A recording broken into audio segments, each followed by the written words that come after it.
관절이 쑤시고 시큰거리는 통증. 평소엔 괜찮다가 어쩌다가 한 번씩 무릎이나 어깨, 고관절 또는 발목에 시큰거리는 통증이 느껴집니다. 혹시 뭐가 잘못됐나 하고 걱정되기 마련이죠.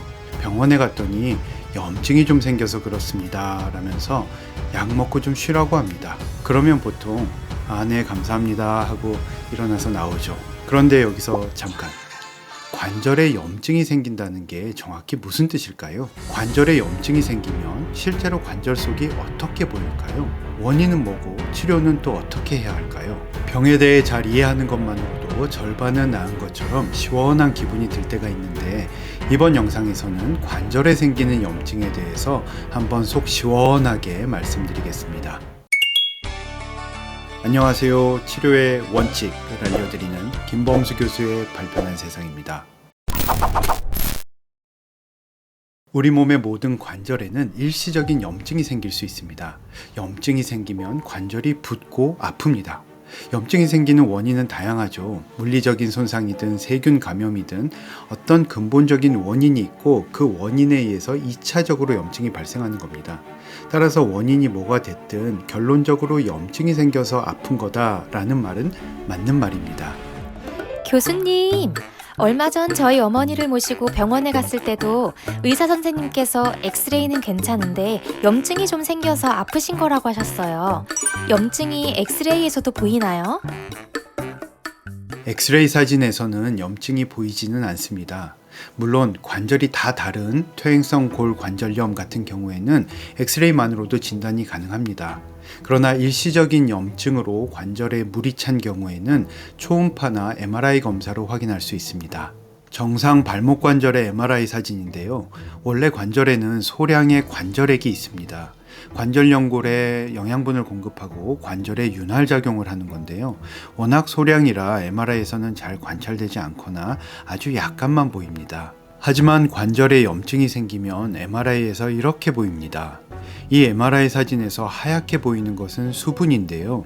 관절에 염증이 생겨서 관절액이 많이 증가되어 있는 것을 보실 수 있습니다. 이렇게 관절액이 증가되어 있기 때문에 관절이 퉁퉁 붓고 뻐근하고 또 움직일 때 통증이 느껴지는 겁니다. 그렇군요, 교수님. 그러면 저렇게 관절에 염증이 생긴 경우에 실제로 관절 속을 들여다보면 어떻게 보여요? 염증이라고 하면 고름이 떠오르는데 고름이 막 가득 차 있나요? 세균 감염에 의한 염증인 경우에는 고름이 가득 차 있기도 합니다. 관절 속에 세균 감염으로 염증이 생기는 것을 폐혈성 관절염이라고 하는데, 균이 지들이 막 번식하기 위해서 효소를 막 분비해서 정상적인 조직을 막 녹여버립니다. 이 과정에서 나오는 게 고름입니다. 관절 연골은 세균에 의해서 이렇게 한번 파괴되면 다시는 정상으로 회복되지 않습니다. 또한 강한 균일수록 빠르게 번져서 뼛속까지 막 침투해서 골수염으로까지 진행될 수 있기 때문에 이런 경우는 가급적 빨리 수술해서 고름을 제거해 줘야 합니다. 하지만 모든 염증이 다 세균에 의해서 생기는 것은 아닙니다. 관절을 삐끗해서 인대가 살짝 찢어지거나 연골이 부분적으로 손상되는 것과 같은 물리적인 손상에 의해서도 2차적으로 관절 내 염증이 생길 수 있습니다. 염증은 원래 어떤 손상이나 자극이 있을 때 우리 몸을 지키고 치유하기 위해서 일어나는 자연스러운 반응이기 때문에 관절에 무리가 오면 일시적으로도 염증이 생길 수 있는 거죠. 염증이 생긴 경우를 보여드리겠습니다. 자, 먼저 정상 관절 속을 보시면 관절 속은 원래 이렇게 하얗고 깨끗하게 보입니다. 관절을 싸고 있는 활액막도 비교적 매끈하고 거의 정상에 가까운 관절입니다. 이건 염증이 있는 관절입니다. 시뻘겋게 징그럽게 보이는 게 염증 조직이고, 연골 위에 하얗게 뭐가 붙어 있는 것처럼 보이는데 저건 통풍에 의한 요산입니다. 이 환자분은 통풍을 방치해서 2차적으로 활액막에 염증이 생긴 건데요. 관절 속을 싸고 있는 활액막에 염증이 생겨서 융기처럼 우둘두둘하게 증식한 것을 활액막염이라고 합니다. 원래는 이 활액막에서 활액 또는 관절액이 분비돼서 관절이 부드럽게 움직이도록 도와줍니다. 그런데 이렇게 활액막염이 생기면 활액이 과다하게 분비되고 따라서 관절이 많이 붓고 움직일 때마다 아프게 됩니다. 교수님, 너무 징그러워요. 근데 실제로 영상을 보니까 이해가 너무 잘 되네요. 보여주셔서 감사합니다. 그럼 이런 관절 속에 생긴 염증은 어떻게 치료해요? 이분은 어떻게 치료하셨는지도 궁금해요. 네, 활액막염이 심하지 않거나 일시적인 경우에는 보존적 치료가 우선입니다. 보존적 치료의 기본은 휴식입니다. 정형외과에 가면 맨날 쉬라고만 한다라고 하실 수도 있는데 그게 해줄 게 없어서 그러는 게 아니라 잇몸에 염증이 생겨서 붓고 아픈데 오징어를 씹어 먹으면 어떻게 될까요? 더 붓고 아프겠죠. 마찬가지로 관절에 염증이 있는데 그 관절을 계속 사용하면 손상과 염증이 악화됩니다. 따라서 반기부스 등으로 관절을 아예 고정을 하든지 아니면 최소한 활동을 줄이는 방법으로 관절에 휴식을 줘야 합니다. 그리고 염증을 완화시키는 소염제를 복용하면 심하지 않은 염증은 보통 1, 2주 이내로 좋아집니다. 증상이 조금 심할 때는 염증을 빨리 가라앉히기 위해서 주사를 사용할 수도 있습니다.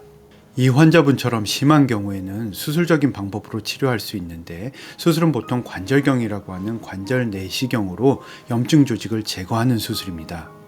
우둘두둘하고 징그럽게 자라나 있던 활액막을 깨끗하게 제거하는 장면입니다.